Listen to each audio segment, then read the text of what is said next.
And highly favored by God. In the Greek word is charito. Kaya ang ating sign ay 2 thumbs up. We are charito. Sino naniniwala na siya ay blessed and highly favored? Amen. Makikita po natin ano yung ginawa ng Diyos sa ating pagpapatuloy ng aralin po ngayon. Ako po ay nagtuturo ng eschatology. Ano po yung eschatology? Future things. O yung mangyayari sa inaharap. The sign na end times, yung ating po pinag-aaralan. Ito po ay hindi para tayo ay matakot, kundi para makita natin na totoo at buhay ang ating pag-asa. Ang ating Panginoong Diyos. Darating ang Panginoon sa araw, di natin alam, na tayong lahat ay mapapa sa Panginoon magpakailan-kailan pa man. Wala ng sakit, paghihirap, lungkot, paglangis, wala pong lahat, hindi tayo lahat ay nasa Panginoon. Ito po yung ating buhay na pag-asa sa Diyos. Kaya sa ating pagpapatuloy ng aralin po na ito, tayo po lahat ay pinapaalalahanan ng Panginoon.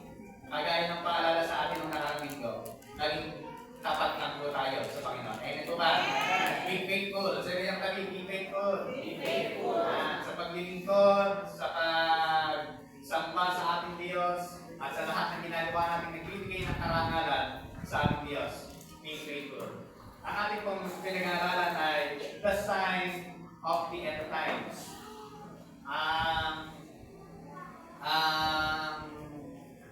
End times po, or tinatawag po natin huling panahon, magkabukod po ang event ng second coming and rapture.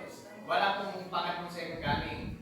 Dalawang event lang po sa pagdating ng Panginoon. Walang event, rapture, and pangalawang event ay Great Tribulation. Mamaya papakita po natin yan. Yan pong katulad po na ito ay yung iba pang tinuturo po nila ay the sign of the second coming or the sign of the rapture. Yan po ang sinasabi ng iba. The sign of the rapture. Pero pinag-aralan po natin mga kapatid na walang sign ang rapture. Ang merong sign ay yung second coming. Sapagkat ang rapture po or ang mismo pwedeng dumating. Habang tayo ay nag-aaral ng salita ng Diyos, isang miglat, ni-rapture po tayo. Pwede bukas, pwede sa isang linggo, isang buwan, isang taon. Hindi po natin alam sapagkat wala pong sign ang rapture. Ang sign po ay ang second coming. Kailan nararating ng Panginoon. Pero hindi po mauuna ang second coming ng pagbabalik ng Panginoon tayo sa bundok ng mundo. Ang mauna po muna ay ang rapture of the church. Kaya hindi po natin alam kung kailan mangyayari yan. Ngunit may mga sign ang second coming. Ibig sabihin, kung mayroong sign ng second coming, yung rapture ay wala para daw po itong magnanakaw, pag na lang mawawala, hindi po lang alam kung kailan po yun. Ang maganda lang po ay tayo ay maghihintay. Kaya po, sa pagpapatuloy po ng ating hinahangarap po nito, maganda po na matawaan po natin yung talagang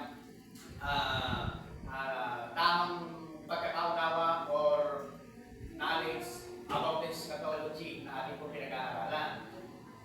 Ito po, knowing the future or eschatology, ito po ay napakahalaga po natin maunawaan sa panahon po natin po ngayon. Kasi po kung bakit po natin napakahalaga maunawaan ito para talagang maging handa po tayo at pahalagahan po natin yung ating pananampalataya na ginawa ng Panginoon para sa atin. Na binigay ng Panginoon para sa atin. Yung ginawa ni Kristo sa krus ng Kalbaryo para po sa atin. At ang halaga po niya. Ano po ba yan? What are the signs of the end times? And how does the Bible explain them? Ano po ang sinasabi ng Bible patungkol sa sign, patungkol sa end time? Ano po ba yung mga sign na sinasabi ng Bible? Nagbigay po ako ng nakaraan, pakalitan po natin ng mabilis po yun. The rapture requires no sign, whereas the second coming requires many prophetic sign. Ang rapture, kaya kung sinabi natin kanina, wala po siyang sign, ngunit ang second coming ay marami po mga prophetic sign. The two extreme, ano po yung the two extreme? Bigyan po natin ito. Hindi po ito pinamis po rin, turo po nito, balikan lang po sa ating YouTube channel, Church of Rock International Ministry, Gugulo Malaki. Exaggerated the sign and become presumptuous. Ganyan po ang ginagawa po nila. Exaggerated sign, ako yung tapos ang ginagawa pa rin ba, nagiging papangas po sila. nagbibigay ng date, ganitong panahon, darating ang Panginoon 2020, darating ang Panginoon 2024, darating ang Panginoon 2028, darating ang Panginoon 2050, darating ang Panginoon. Ang dami po nilang mga sinasabi patungkol sa pagdating ng Panginoon. Pero hindi natin pwedeng sabihin o i-practice na darating ang Panginoon sa ganitong araw, panahon at oras sapagkat wala po nakakaalam. Ano po yung pangalawang extreme? Ignore the sign and become neglectful. Meron namang mga seminaries tayong nakikita, pero ang ginagawa po ng iba ay ninineglect lang. Yan talagang magyayari lang yan. Ganyan talaga nangyayari yan. Enjoy na naman po kayo. Ano sabi nila? YOLO. You only live once, enjoy. Ganyan po yung sinasabi ng mga tao po ngayon.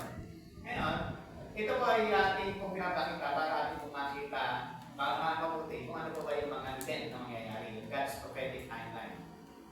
The rapture of the grove. Yung pong the rapture of the grove, ito yung tinatawag na rapture of the church. Yan po yun. Church age. Natandaan po natin, tayo po ngayon ay nasa panahon na church age.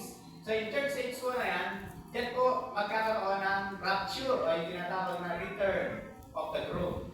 And then after po nun, after na tayo kunin na ng Panginoon, meron darating na 7 years Great Tribulation. 3.5 paghihirap and 3.5 na Battle of Armageddon papasok po yan. Yung the return of the king, yung po yung second coming. Wala pong dalawang second coming po dalawang event ang mangyayari sa second coming. Una, rapture of the church. Pangalawa, yung the return of the king. The return of the groom, pangalawa, the return of the king. Yung the return of the groom, tayong lahat, iglesia, ang iglesia ay katawan ni Kristo, tayo yung asawang babae na pakakasalan ng Panginoon sa rapture. Tapos, yun naman pong the return of the king, the second coming na po yan, tayo mga banal kasama ay makikipagdigma sa tinatawag na Battle of Armageddon. Kasama po tayo ng Panginoon supilin at lupuin ang Antikristo.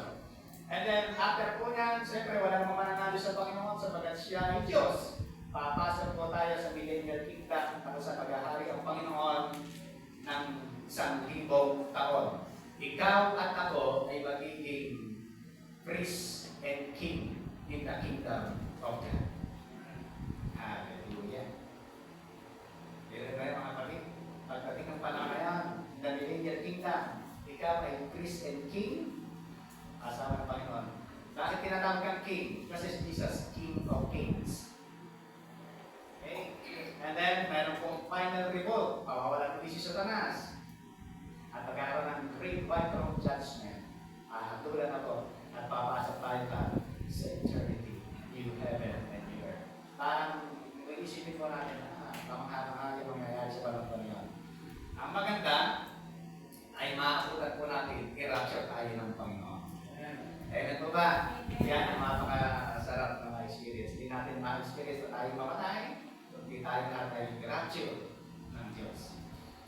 Yun po ay married sa tinatawag, yung rapture of the church, tinatawag na married peace of the Lamb. Yan po yung sinasabi sa Revelation chapter 19, 5-9. Tawag po yan, marriage peace of the Lamb. Yun naman po isa tinatawag na Jacob's trouble. Ano po yung Jacob's trouble? Yung 7 years great tribulation. Tinatawag po sa Bible yan na Jacob's trouble. Jeremiah 37. Nakapokus po yan sa Israel. Nandun po ang pinakasentro ng laban. Okay? Sa mga panahon po na yan, sabi ng Bible, no one knows the day and the hour of his return. Walang nakakaalam. Hindi natin pwedeng sabihin, darating na sa ganito, darating na sa ganito, darating na sa ganito. Pag meron nagpapracticing gano'n, ay nasinasan mo, hindi sa Diyos na yan. Kasi bakit ko, wala namang nakakaalam ang sabi ng Bible. No one knows the day and the hour of his return. Wala pong nakakaalam yan. No one knows the time, o dahil wala nakakaalam ng oras, so don't waste your time, right? The time. Huwag mo nang sayangin pa mo, na siguro, Pastor, ganito darating na. Siguro ang Antikristo, yung Papa sa Roma. Siguro ang Antikristo, yung Presidente ng Amerika. Huwag nang sasabihin mga ganito. Hindi natin alam na yan. Alam mga kapatid. Kaya, don't waste your time trying to predict the time. Just be ready all the time because Christ will come at any time. Maging handa tayong lahat. Though it's true that we can know exactly the day and hour of His return, but we can know the season of His return. Totoo po ba? Hindi natin talaga alam kailan yung pagbabalik. Pero, meron sinasabi sa Bible, the season of His return. Merong mga palatandaan. Sabi ng Thessalonica, now, brother and sister, about times and date, we do not need to write to you. Sabagat ito po ay sinasabi ni Paul na mystery. Hindi ko na maisusulat sa inyo. Hindi ko na maisulat sa inyo. For you know very well that the day of the Lord will come like a thief in the night. Yung po bang magnanakaw, sasabihin sa iyo, nanakawang kita mamaya. Hindi alam ko, hindi ko sasabihin na magnanakaw na nanakawang kanya mamaya. Ganyan po yan. Kaya ang pagdating ng Panginoon, gano'n, yung rapture ng Panginoon. Ang context po ng Thessalonica, chapter 5, nanggaling po sa chapter 4, chapter 2, chapter 1, chapter 3. Ano ba tinutukoy po ni Paulo dyan? Yung rapture. Ang tinutukoy po niya dyan sa context po na yan. Kaya yung sinasabi niya yan about sa rapture yan. The day of the Lord will come like a thief in the night. While people are saying, sabi ng mga tao, mapayapa naman at mukhang safety. Pero destruction will come on them suddenly. Paano sila mo? Mapayapa naman, mukhang okay naman. Pero hindi mo alam biglang. Yan na. Namalig na sa destruction will come on them suddenly. Parang ano daw, as labor pain on a pregnant woman, and they will not escape. Kagaya po na babaeng, pinaliwanag ko na po nung nakaraan, hindi ko ito paliliwanag ko ngayon, may mga sign ng isang babaeng mga anak.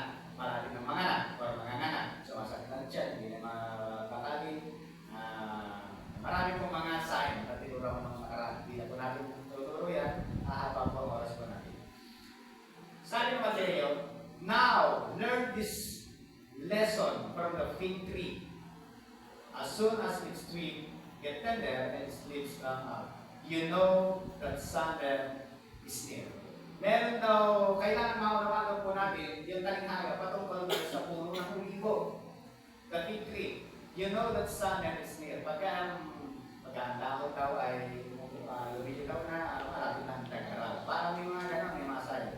Ano po ba ang hiwaga patungkol dyan sa fig tree na yan? May hiwaga po yan patungkol sa sinasabi ng fig tree. Hindi ko po ituturo po ngayon, siguro sa masusunod na panahon. Basta makinig lang po kayo yan. Ay tuturo din po natin. Ano po ba yung sinasabi ng fig tree na yan? Even so, you know the summer is near. Kaya hindi naman, even so, when you see all these things, lahat ng nangyari sa Mateo 24, all these things, ang tinutukoy, you know that it is near, right at the door. Malapit na. Kapag nagaganap na lahat na sinabi sa Mateo 24 na yan, sabi na naman, malapit na ang pagdating ng Panginoon. Truly, I tell you, this generation will certainly not pass away until all these things have happened. Meron tinasabing this generation. Ano po yung sinasabing this generation? Noong panahon po na yan, ay sinasabi ng Panginoon ng 70-80, halimbawa 70-30, yung sibuhay po ang Panginoon, sinasabi ng Lord, tandaan nyo, ang generasyong ito ay hindi mawawala, hindi lilipas, hanggang hindi nagagay natin ang lahat ng yan. Yung henerasyon po na tinutukoy po na yan, hindi yung henerasyon, yung panahon po na yun. Ano po yung tinutukoy yan? Sa mga susunod na araw, ibibigay ko sa inyo ang pahayagan. Okay. What are the signs of the end times? Una, spiritual deceit. Everybody read. Go! Spiritual deceit is getting worse. Yan. Pinaliwanag na po natin ito nung nakaraan. Spiritual deceit is getting worse. Ano po yung sila natin? The worst deceit is the perversion of the gospel. Ano po yan ang nangyayari? Maling presentasyon. Maling presentasyon patungkol sa mabuting balita ni Kristo. Yan ang nangyayari. the gospel is the power of God unto salvation. Yan ang sabi ng Bible. Pero yung iba, mali ang presentasyon patungkol sa mabuting balita ni Kristo. Hindi tama ang pagpapahayag ng mabuting balita. Kaya, kapag hindi tama ang sinasabi, walang tatanggaping salvation. Kaya napakahalaga kung ano yung talagang mabuting balita. Ano yung mabuting balita? Si Kristo ay namatay, nilibing at muling nabuhay para kapag hindi sumampalataya sa Kanya, ay magkaroon ng buhay na walang. Yan yung mabuting balita ng Panginoon. Sabi ni Pablo, "For I am not ashamed of the gospel, because it is the power of God that brings salvation to everyone who believes, first to the Jew, then to the Gentile." Ito yung kapangyarihan ng Diyos. Kaya sabi ng Apostol Pablo, hindi ko kinakahiya ang pangaral ng mabuting balita, sapagkat ito yung kapangyarihan ng Diyos sa ikaliligtas ng mga mananampalataya, ng mga Hudyo at ng mga hindi. Ano po ba yung gospel na tinuro po natin? Ito po, pinakita ko po sa inyo ng nakaraan. Meron po tinatawag na heteros or different gospel.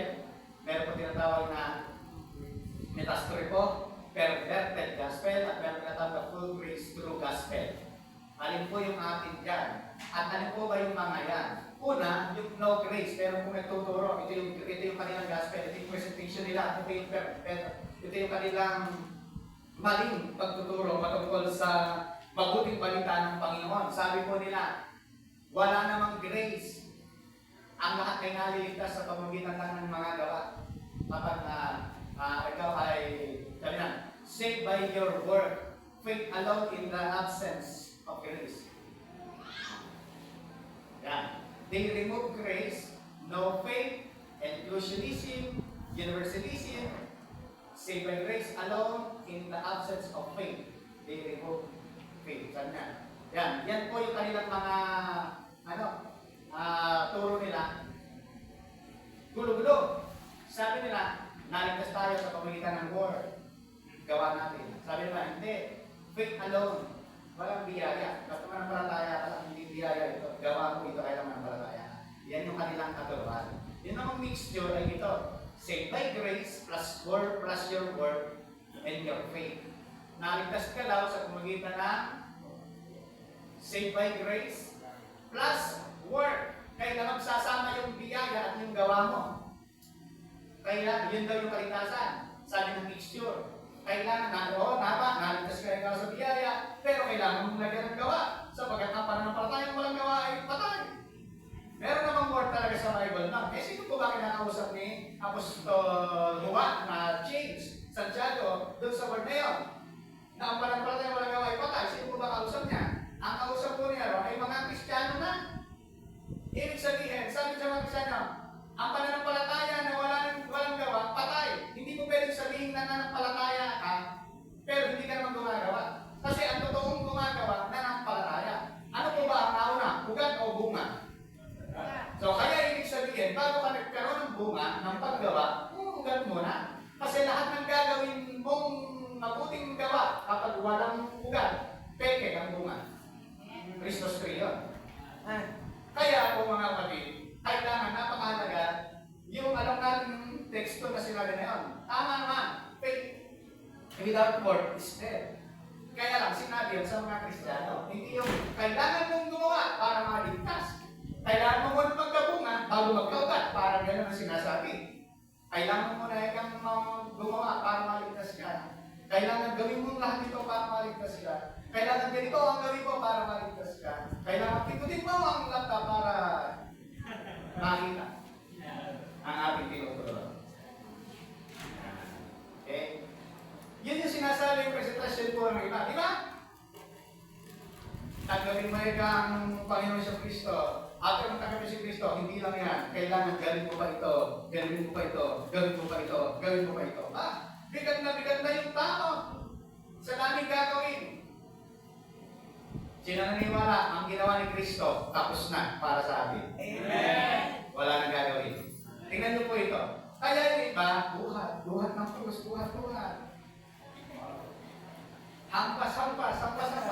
Wala na pong makakayapin. At yun po mga kapatid ay insulto sa ginawa ni Kristo sa krus ng Kalbaryo. Hindi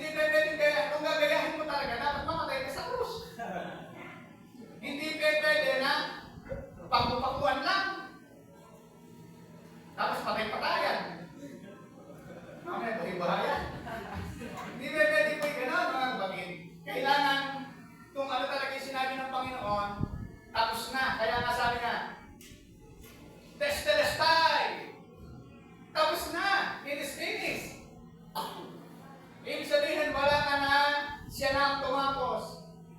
Yan po yung sinasabi niyan. God's grace, man's work. Ano po yung God's grace naman? Nasa tao lang yan ba? Nasa Diyos lang na ba?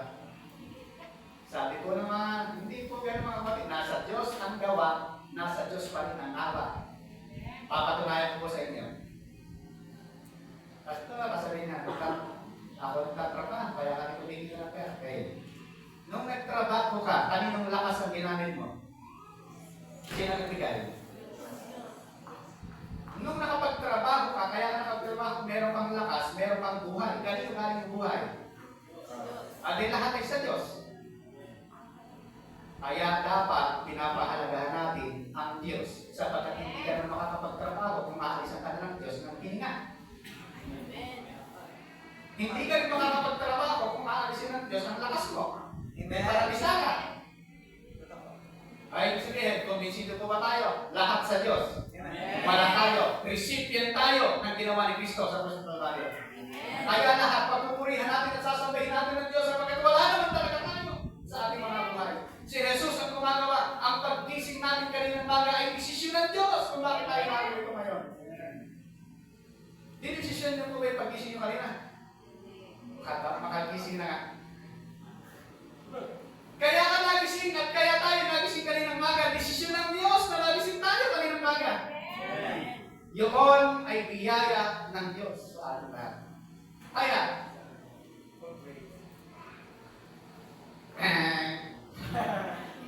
pangalawa, mali na! Alin ang dapat? Full grace.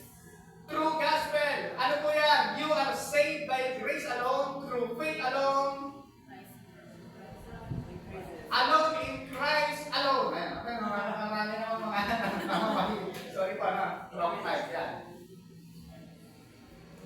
By grace alone, through faith alone, in Christ alone.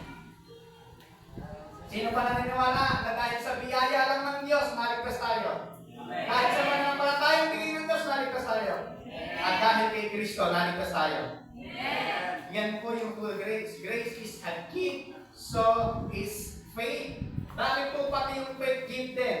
Sapagkat wala tayong sariling pananampalataya. Ang pananampalataya ay bigay din ng Diyos sa akin. Bakit po? Patay tayo. Ang sabi ng Efeso, we are spiritually dead. Paano mananampalataya yung spiritual? Yung spiritually dead. Hindi makapanampalataya yung spiritually dead. Ang nangyari, paano nagkaroon ng pananampalataya? Faith cometh by hearing. Dumating ang pananampalataya dahil ikaw ay nakinig. Nang ikaw ay makapanginig ng mabuting balita ng nagtuturo. Dahil meron nagtuturo, meron sinugo. At yung sinugo, sino ang nagsugo? Ang Diyos ang nagsugo. Ang Diyos na nagsugo at nagturo at may nakinig at yung nakinig ay naligtas at yung nagligtas ay ang Diyos. Mula dulo hanggang patapusan ay gawa ng Diyos. Amen! Ayan mo ba mga kapatid? Kaya wala tayong pagmamalaki. Ang sabi ng Apostol Pablo, kung may mas pagmamalaki tayo, ang Diyos na nagligtas sa atin.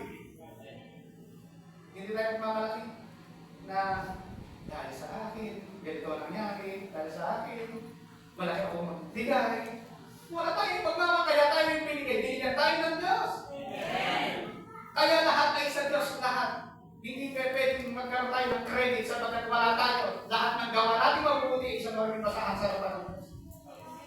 Ang Diyos ang lahat na napaparangalan sa aming buhay. Ano po ang full grace? The most balanced teaching of grace. Yan po ang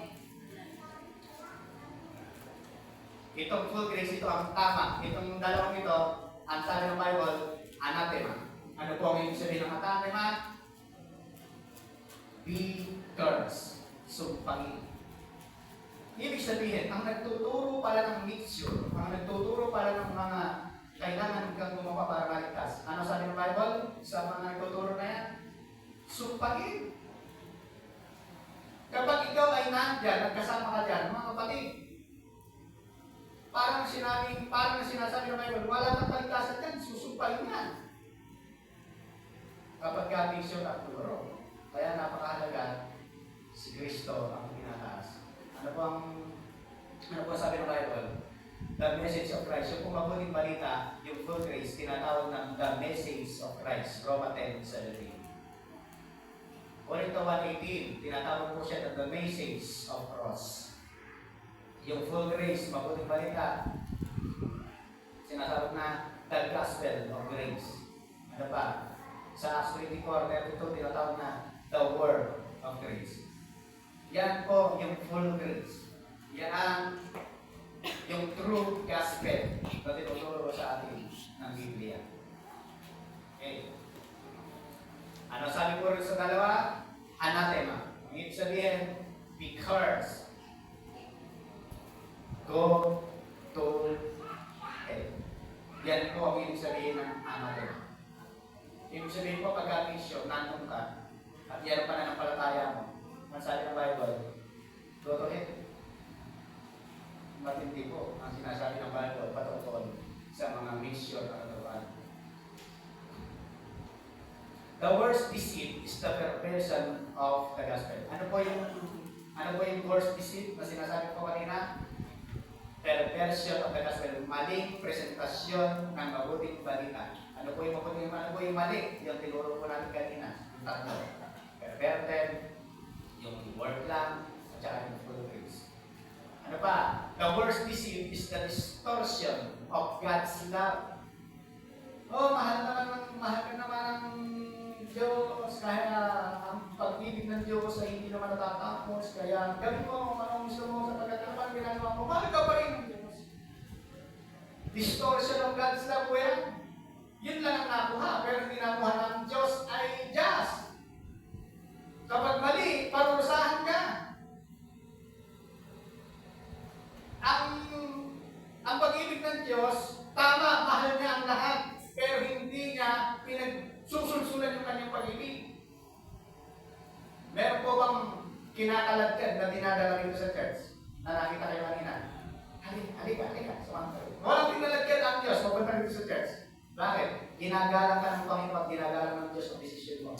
Bakit? Yun yung God's love. Hindi niya pwedeng saklawan ang desisyon mo. Ano ba yung worst deceit? Distortion of God's grace. Papagbiyaya naman ng Diyos. May biyaya naman ng Diyos. Kaya gawin na natin ito. Kahit gagawin natin yan, may biyaya naman ng Panginoon. Kahit nagkakasala ka na, kung may kasalanan, may biyaya naman ng Diyos. Ayan. Yan po ang mga worst deceit of distortion of God's grace. Yan po lahat na yan. Deceitful. Kapag po yan ay ating naririnig. Sabi ng Korinto, love is patient, love is kind, it does not envy, it does not boast, it is not proud. Yan ang pag-ibig na tinuturo ng Panginoon. Hindi, hayaan mo na ako dito. Ako na may mahal ng Diyos. Ako'y natrap lang sa katawang lalaki, pero babae ako. Ako'y natrap sa katawang babae, pero lalaki.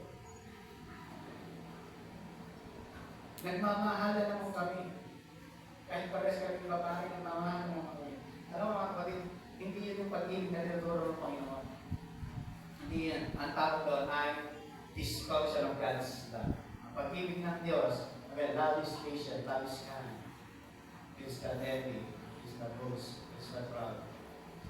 Love wins, grace wins. You have to receive the grace of God. You have to believe the love of God. Yan ang kanilang mga sinasabi. Para kanilang yung kanilang kagustuhan mag-justify. Sabi pa ng Bible, He came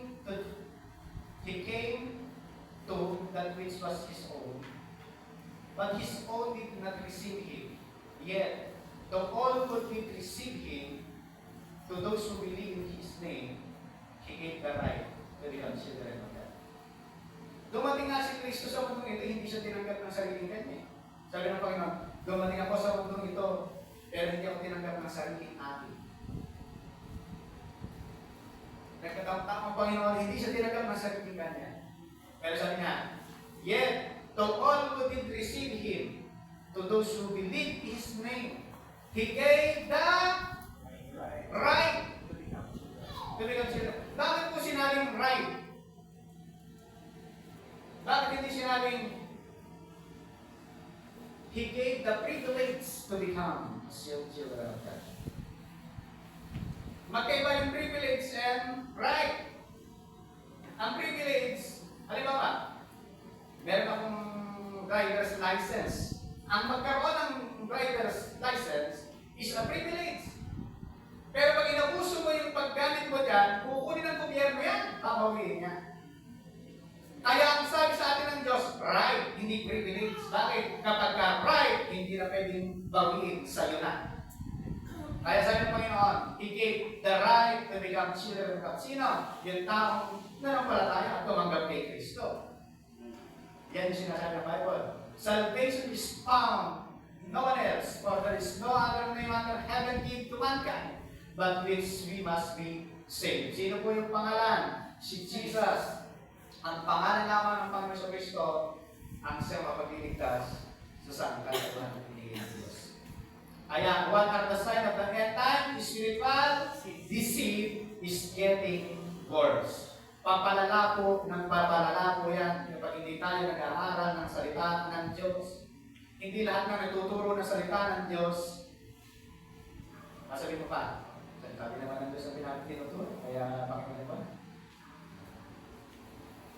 Kapag hindi mo alam ang doctrine ng tinuturo na yan, kapatid, noong isang araw, ay meron akong nakasyaran. Kasi parehas kami natrap sa isang tindahan dun sa amin dahil biglang lumakas yung ulan. Sumilong ako. Paparaan siya, kabisikleta siya, sumilong na rin siya. Napalagaling siya ng maligaya. At siya po ay isang portman sa iglesia. Iglesia ni Manalo. Iglesia ni bakit ko sinasabi ng iglesia ni Manalo yan? Kasi si Kristo hindi nila Diyos. Ginagawa lang nila kapatid ni Manalo. Nakasira ko po siya, sinashare ko po ng sabi niya. Bigla siya na bumanat, dahil ka, hindi naman ako ipapakilala kami pastor at kami born again. Basta, kwentuhan kami daw, napunta kami kwentuhan namin dun sa paano po kayo natin sa iglesia, ilang taon na po kayo yan. Dalawang taon na po dito, kaya nagsiyasa tayo gato. Ako ay galing na ng Mormons, ng Jehovah, ng born again, okay. Dito kayo ka nakita yung katotohanan. Kasi gusto kayo mag-isipin yung aming sarili dito. Pumunta kasi nakita ko mga tao, ay isipin nato. Kaya nga mag-isipin nato. Bakit po ako yung ministro, nakikita ko, sa nagsisikip kayo, kumain ka. Bahala ka sa magdala ng sarili niya. Kasalanan ako ay bahala sa sarili ko.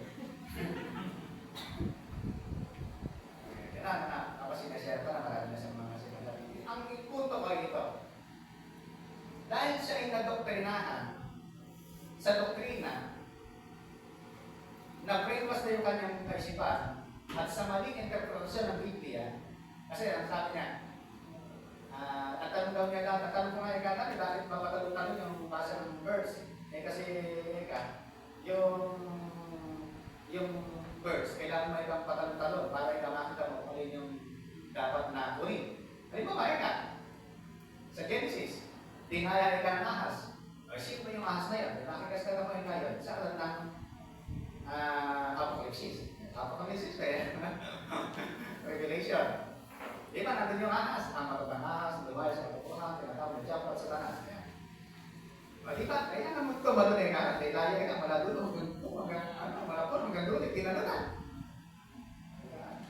Nag-brainwash ka ako yung ano po ang pinupunto ko? Kapag ka alam natin kung ano yung katotohanan ng Biblia, hindi ka makukuha sa ganitang turo ng iba.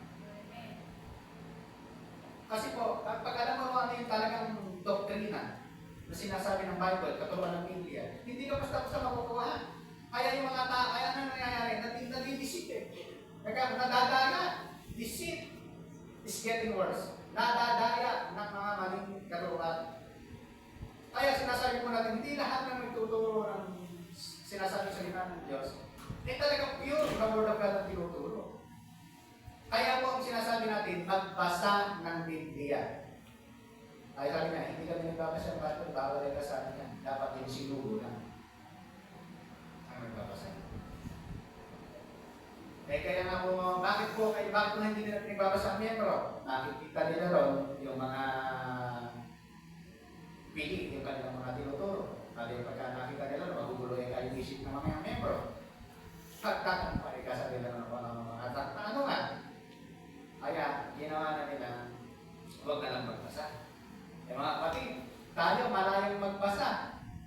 Amen? Amen. Ang tanong ko, binabasa po na. Amen. Malaya po tayo magbasa. Kaya, ang sign ng end times, so naman, spiritual deceit, nadadaya ang tao. How do you know that it's getting worse? Alam mo yung getting worse? Apostasy. It is now happening. Ano yung apostasy na yan? Apostasy sa Greek word ay apostasia. Ang ibig sabihin, departure from the faith. Tingnan niyo po? Sabi niya, nanggaling na rin ako sa born again. Hindi ka tama yung basta rin na rason lang. Kailangan ka, paano ka magkakaroon ng relasyon kung hindi ka wala ka sa totoong religiyon? Ganun ba? Yan po yan. Departure from the faith. Sabi ng Apostol Juan yan, dati natin silang kasamahan pero umalis sila. Bakit? Kasi hindi sila talaga sabi. Sabi ng Apostol Juan. Yan po yan. Concerning the coming of our Lord Jesus Christ and our being gathered to Him, or in the rapture, we ask you, brother and sister,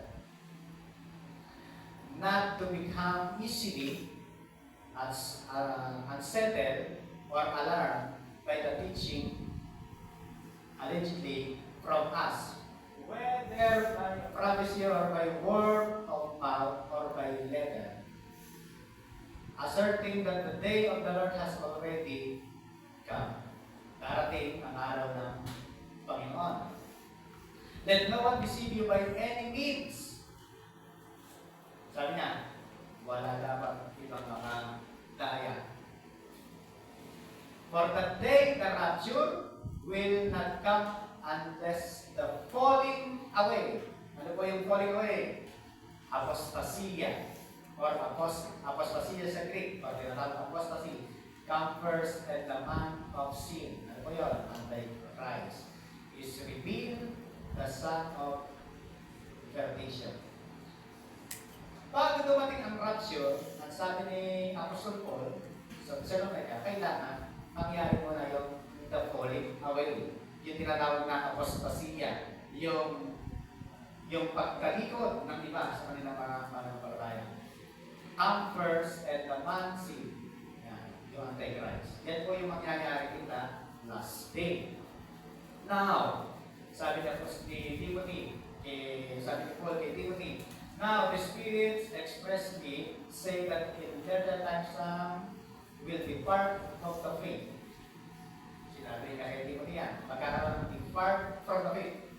Departure from the faith. O apostasia. Yan ang mangyayari. Getting worse will happen. Spiritual deceit is getting worse. Una. Pangalawa, ano po ang sign? Pangalawa, what are the sign of the end times? Basa. Middle Eastern war are escalating. Bakit po sinabing Middle Eastern war? Sapagkat ang sentro, ang sabi ng Mateo 24, nung kinikwento niya sa kanyang mga sinasabi niya sa kanyang mga disipulo, ang huling oras or panahon, ito lang ng end times. Sabi niya magkakaroon ng wars. Saan po yung sinabi niya na yun? Nasaan po siya yung sinabi yun? Nasa Israel. Kaya, Middle Eastern war at escalating. Yung mga naririnig natin mga war, halimbawa, Ukraine and Russia, mga palabok na lang yan. Pero ang punto ng war kasi nasabi, Middle Eastern, mula sa Israel, nakapaligid sa Israel. May nangyayari naman po yan. Kaya yan ay isa sa end times. Kaya sabi niya, you will hear of wars and rumors of wars, but see to it that you are not alarmed. Such thing must happen, but the end is still to come. Nation will fight against nation, and kingdom against kingdom. There will be famine and elders in various places. But the Middle East will be the center stage of the end times war. Ang Middle East, yan po ang sentro ng end times war. Diyan po nagsaysay ang Panginoon. The Battle of Armageddon, diyan po magaganap yan sa Revelation, and the Battle of Gog and Magog, yan po yan. Diyan po magaganap yan. Na-encounter niyo na po ba yun sa pagbasa ng inyong Biblia o hindi niyo pa nabasa sa pagkakanya ng narinig? Basahin po ang Biblia na ang Revelation, nakita po yan. Ano po yung nangyari po ng panahon na yun? Israel and Palestine, nagkaroon sila ng conflict noong 2021. Nitong 2024, nagkaroon po ang Israel and Iran. Yan po ba, ayon sa Biblia, ay sign of the end time? Yes. Bakit? Middle East ang sentro ng war. Kaya yung conflict ng Palestine noong 2021 at ngayon, 2024, kailan lang? Israel and Iran. Di ba? Ilang daang rocket yung pinamissile na pinadaan nila sa kanila. Yan po ay sign ng end times, mga kapatid. Eh, nangyayari po ba sa Israel? Nangyayari. Eh, darating pa po yung panahon, lahat ng bansa na kapalibot sa Israel po na yan, dilimahin sila. Ano po yung ano niya? Kakaroon ng buwan. Pangatlo, basa. Worldwide famine is Nagkakaroon ng tagtuyot. World War famine is increasing. Ano po ba nagiging sanhi ng tagtuyot? Walang maitanim. Nasisira ang tanim. Kasi tuyo ang lupa. Ano po yung nangyari? There will be famine. Sabi ng Mateo 27:7 at 24:7. There will be famine. Nagkakaroon ng taghirap. Alam po, United Nations report 2016, 15,000 people die per day in Hungary. Per day po. Sabi po yan noong 2016 pa yan. Dahil walang makain. United Nations Report 2021. Ano po ng 2021? 25,000 people die per day in hunger. Ang namamatay kada araw ay 25,000 dahil sa gutom.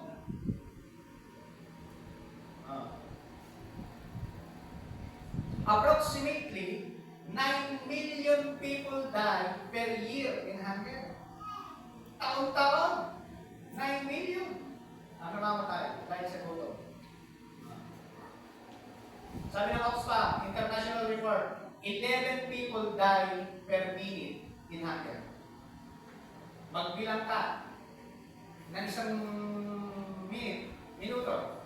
Ayan, may namatay ng 11 tao dahil sa gutom. Tapos nung kumain ka rin ng taga, hindi mo pa inubos.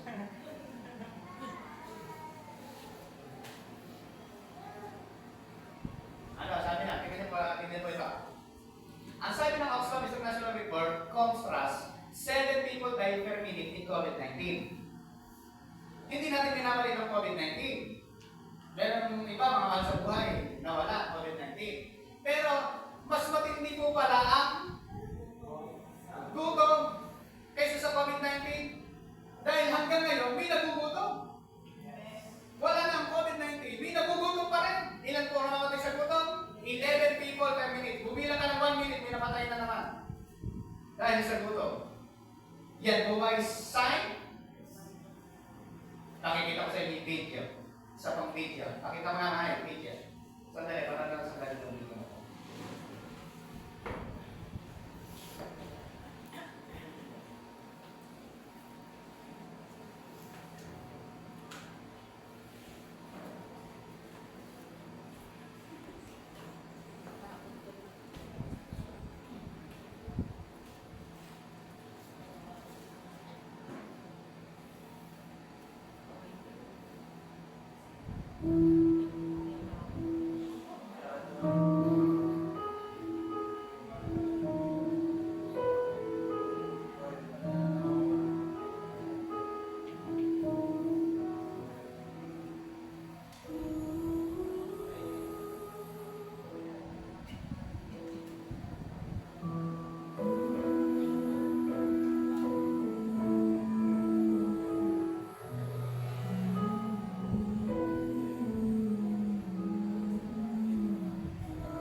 po ay isang panig pa lang po ng nuklear marahil sa Africa. Pero alam niyo po dito sa atin, meron din. Dito sa si Pastor Lito, lagi po siya nag-mission din sa mundo, mga dumagat. Yung bahay po na, ano lang naman yun? Doon lang nakatula sa ilalim po ng hirap na hirap sa buhay. Hindi ramdam ng ibang mga mayayamang bansa po yan. Pero hindi sa kalaman ng iba, ang daming nagugutom sa buong mundo. Hindi naman 11 people ang namamatay pero hindi sa gutom. Pagdating po ng panahon, yan po ay wala pa po yan po yung panahon na nangyayari sa panahon po natin ngayon. Patuloy pa po ng patuloy po yan. Tignan niyo po. Sabi po sa Revelation, pagdating ng panahon, and I heard a voice from among the four living beings say, a loaf of wheat bread, or 3 loaves of barley will cost a day. Pagdating ng panahon, yung isang tinapay at 3 tao na harina, ang bayad ay isang sahod sa isang araw. Mabibili mo. Paano ka makakabili? Yung mga tao, kung wala ka rin tatak, kailangan ng tatakan. Revelation na po yan. Yan yung sinasabi. Yan yung mangyayari sa susunod na mga panahon. Mga kapatid, bigyan ko kayo ng good news. Gusto niyo? Amen. Ito ang maganda sa Diyos. Ayaw ko tanong lang ito, bigyan yung good news. Sino rito ang walang makakain? Walang gugutom? Ang paano pinangalan? Yung walang makakain, meron ba ba? Purihin ang Panginoon! Nagugutom tayo, pero salamat sa Diyos, may nakakain tayo. Bakit po? Sapagkat ang pangako ng Diyos sa kanyang mga anak ay ito. Basa! Sabay-sabay! Go! For you know the grace of our Lord Jesus Christ.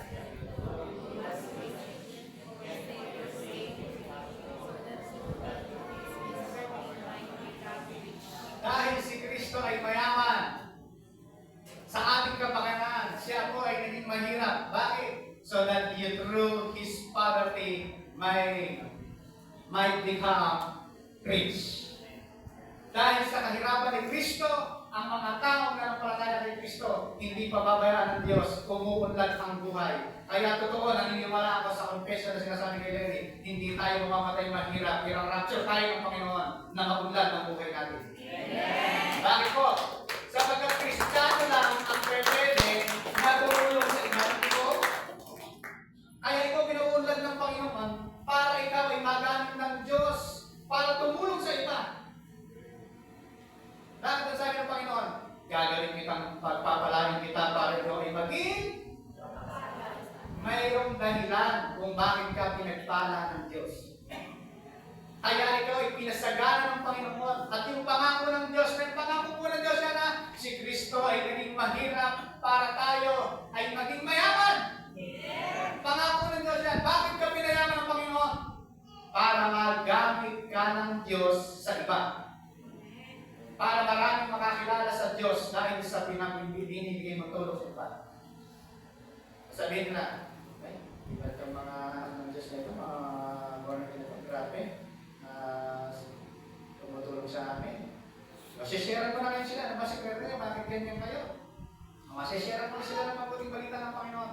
Yun yung layunin, bakit meron tayong pagpapala ng Diyos para magamit tayo ng Diyos sa iba. Kaya kung meron kang pagpapala na tinatanggap, kapatid, hindi lang binigyan ng Diyos na yun basta-basta. May layunin kung bakit binigyan ng Diyos. Gusto niya maging pagpapala na sa iba. Amen? Tingnan niyo po, yung sabi ng Panginoon. Pangapat, what at the sign of the end times? Life change is deteriorating. Tingnan niyo nga po ang ating mundo ngayon. Ang sabi ng iba, kaya ganito ang panahon. Ang tag-init nagiging tag-ulan. Ang tagpulan, nagiging tag-init. Kaya ganyan ang panahon. Nagugulihan niya lang yan. Kasi matanda ng panahon. Matanda na yung mundo natin. Yun ang sabi nila. Pero ang sabi ng Bible, climate change is deteriorating. Patuloy na nangyayari at nangyayari. Hindi ko, sabi ko kasi na. Ang earthquake in various places, nangyayari po. Dito. Minsan mas malakas pa. Yung kailan lang sa Taiwan. Dito. Nangyayari po yan. Yan po ba ay sign ng end times? Sabi ng Bible, Matthew 24:7, earthquakes in various places. It is changed, bakit mo nagkakaroon ng earthquake? It is changed in global or regional climate pattern, attributed largely to the increased level of atmospheric carbon dioxide produced by the use of fossil fuel. Nagkakaroon ng earthquakes, nagkakaroon ng hindi na maganda yung nangyayari sa ating bansa, sa ating mundo. Bakit po? Dahil nawawala sa pattern. Yung pattern niya dapat, ala na. Tingnan niyo nga po, yung tag-araw, umuulan na. Yung tag-ulan, umiinit. Wala na sa pattern eh. Because of climate change. Yung dating umuulan ng yelo, ngayon umuulan ng apoy. Ay, hindi pala. Mainit na. Natutunaw na yelo. Umuulan dati ng yelo. Kailan lang sa Dubai. Tama ko ba na? Yung bumaha sa Dubai. Hindi naman na kasi akalain babahan ng ganun sa kanila kasi bakit po? Alam naman kasi hindi sila sanay sa ulan kasi meron silang kanal. Tawag drainage. And because of climate change, nawawala kasing pattern. Nasisingit yung pattern kasi nasira na. Kaya ganyan yung nangyayari. Okay?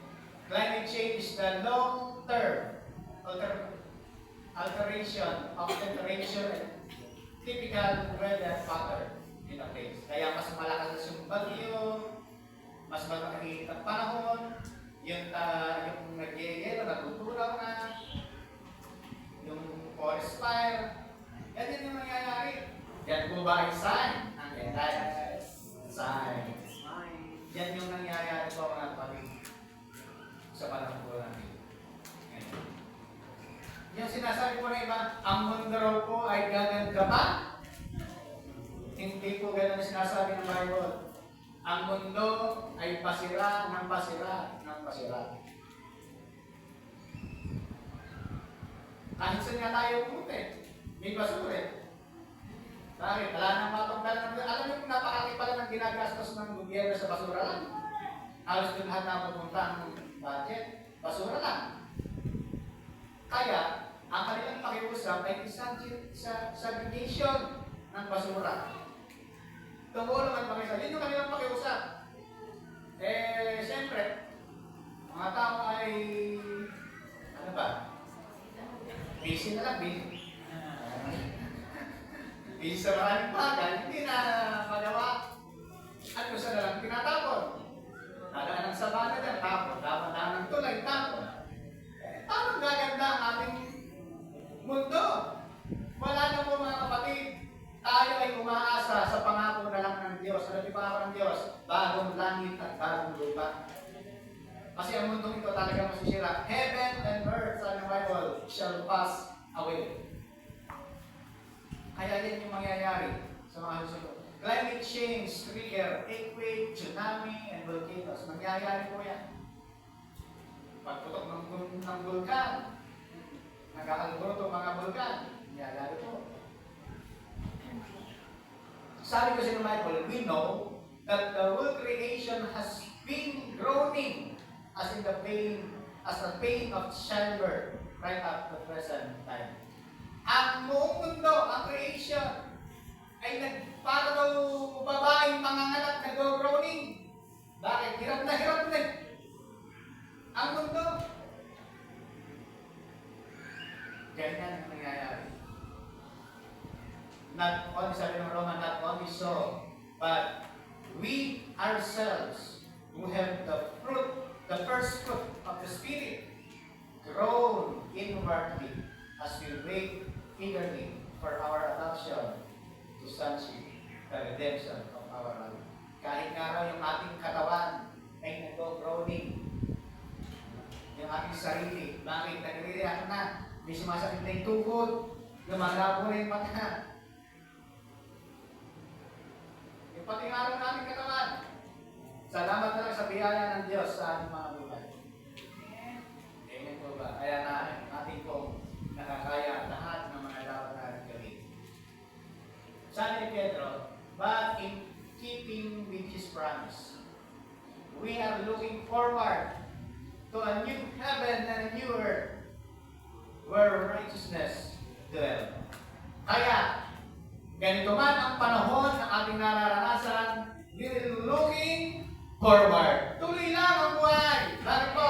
Merong bagong langit at bagong lupa na nakalaan para sa mga anak ng Diyos. Ganito po ba? Yan ang ating hintay sa Panginoon. New heaven and new earth. Sabi ni John, nakita niya, then I saw a new heaven and new earth.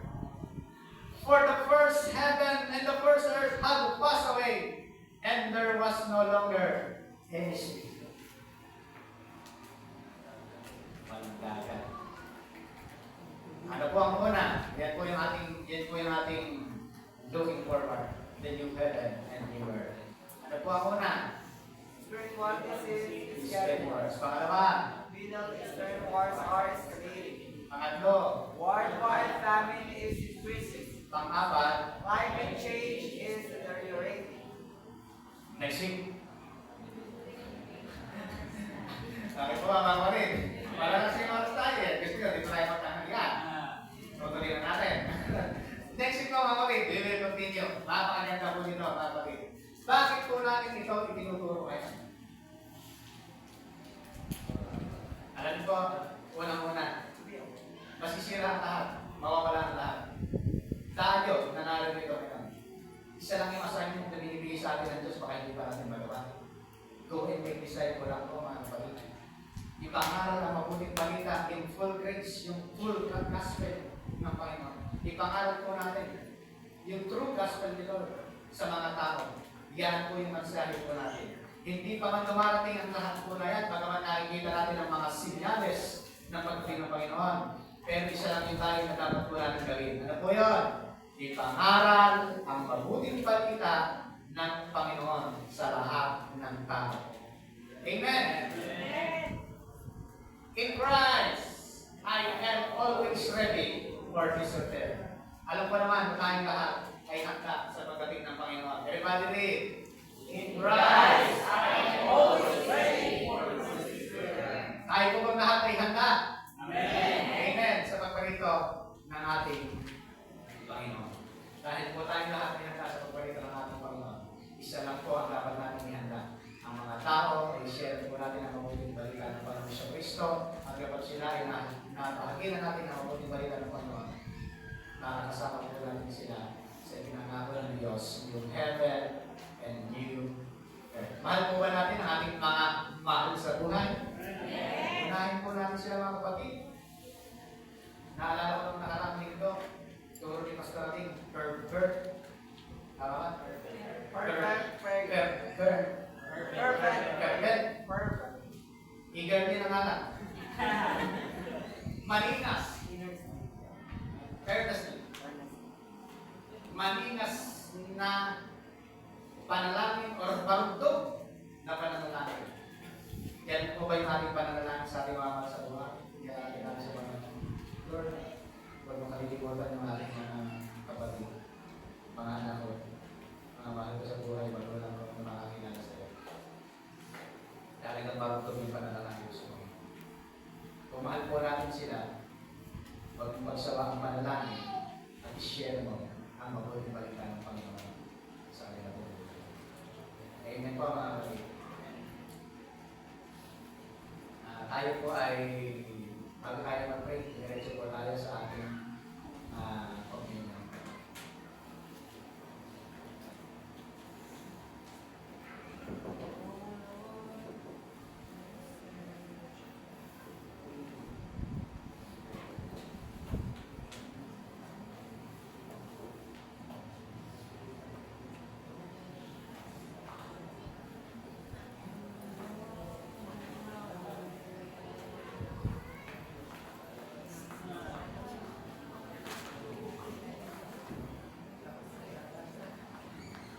nakatakas.